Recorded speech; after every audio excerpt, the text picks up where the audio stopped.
Hi, today I'm going to show you how to make some Halloween inspired jewellery. I've got some oven baked clay and I've also got some cookie cutters. These ones have got skulls on them and there are a range of different sizes. You could make earrings, a brooch or a necklace, whatever you fancy. I've also got some of the jewellery accessories as well, so here are the earring loops and the necklace and some beading wire as well. So we'll get started by rolling out our white clay.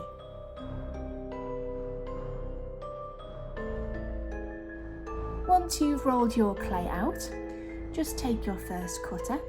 I'm going to make some earrings, so I've taken the small cutter. I just need to make sure that I've rolled out enough clay to cut out 2 skulls.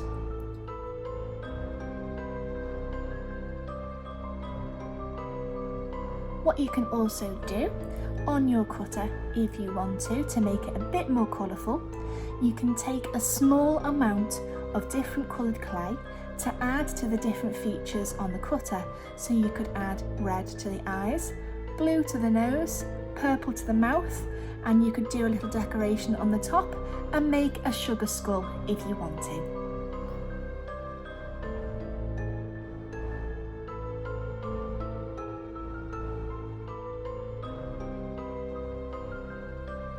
So there is the one that is using the coloured clay.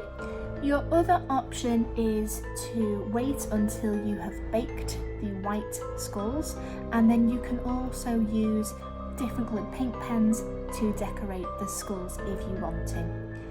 So before we pop these into the oven, we just need to make a small incision, a little hole into the tops of the skulls. So this is so we can attach them to the different jewellery fittings.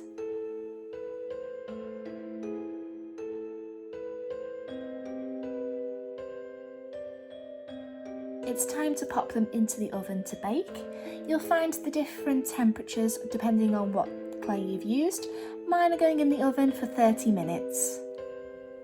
If you're going to make a brooch, the best thing to do is to take your brooch backing and attach it to the clay before you pop it into the oven.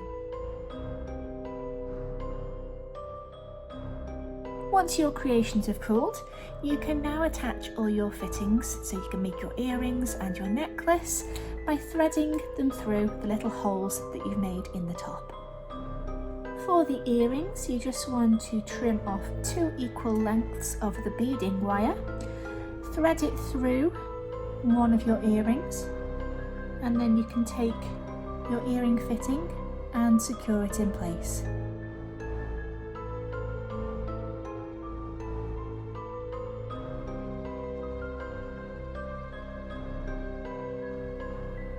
So there are the earrings, and like I said earlier, you can either decorate them if you wish with paint pens, or you can just leave them as the plain skulls. For the necklace, it's the same principle. Take your clay skull and your wire, you can thread it through the little hole that you made earlier. You can twist the wire to secure the skull in place, and then you can attach the wire to your necklace cord. If you want to, you can also use paint pens to decorate your skull.